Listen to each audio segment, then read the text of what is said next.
Oui, écoutez, oui, des tirs que l'on peut entendre ici en centre-ville, qui sont en train, nous sommes en pleine nuit ici à Kaboul, et c'est assez perceptible, hein. Je suis à un peu moins de 2 kilomètres de cet aéroport, effectivement, qui est maintenant sous contrôle des talibans, c'est-à-dire que l'ensemble du pays est totalement et intégralement contrôlé par le commandement taliban. Donc il y a effectivement quelques tirs de célébration.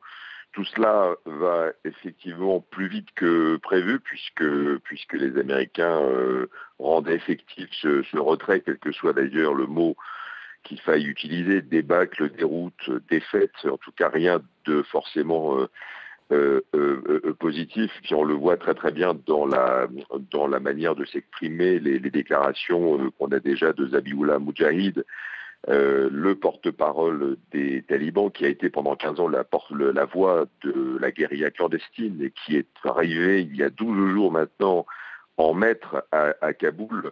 On s'en souvient, il a déclaré sur les réseaux sociaux, sur Twitter, que grâce à Dieu, je le cite, eh bien nous venons d'obtenir l'indépendance totale de l'Afghanistan.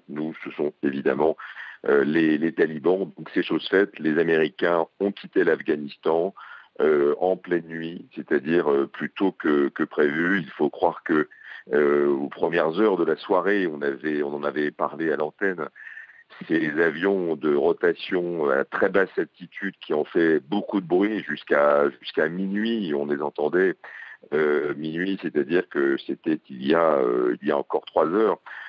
On les entendait à très basse altitude patrouiller en faisant des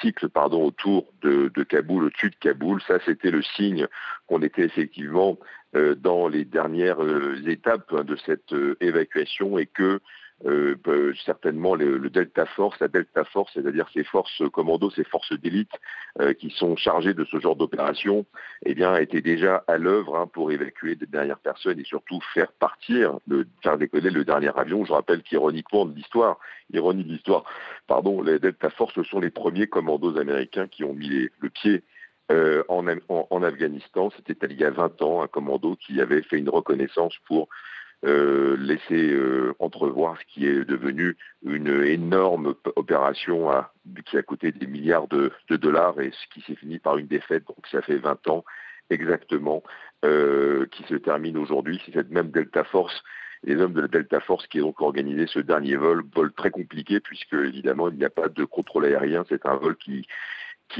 décolle sans aucune garantie de sécurité, donc c'est une manœuvre compliquée. On sait donc que selon la procédure, je n'ai pas entendu là où je suis pour l'instant, mais il doit y avoir des avions de chasse qui tournent également en protection de ce dernier vol, des drones américains, donc une sécurisation absolue. Maintenant, on est au milieu de la nuit à Kaboul, mais on peut penser, et comme ça l'était déjà, on le sentait bien de la part du côté taliban ici à Kaboul, qu'on ne voulait pas non plus perdre trop de temps, qu'ils sont déjà, les talibans, la première garde talibane, déjà en train de prendre possession du tarmac militaire de l'aéroport de Kaboul. Tout ça, à mon avis, est totalement coordonné. Alors, pour finir, on s'attendait à cette évacuation rapide, à ce départ rapide plutôt à l'aube, avec les questions de sécurité qui se posent. C'est ce que se demandent beaucoup ici les Kaboulis, ce que nous posions comme question évidemment, puisque maintenant les Américains partent et laissent en débranchant tout ce qui était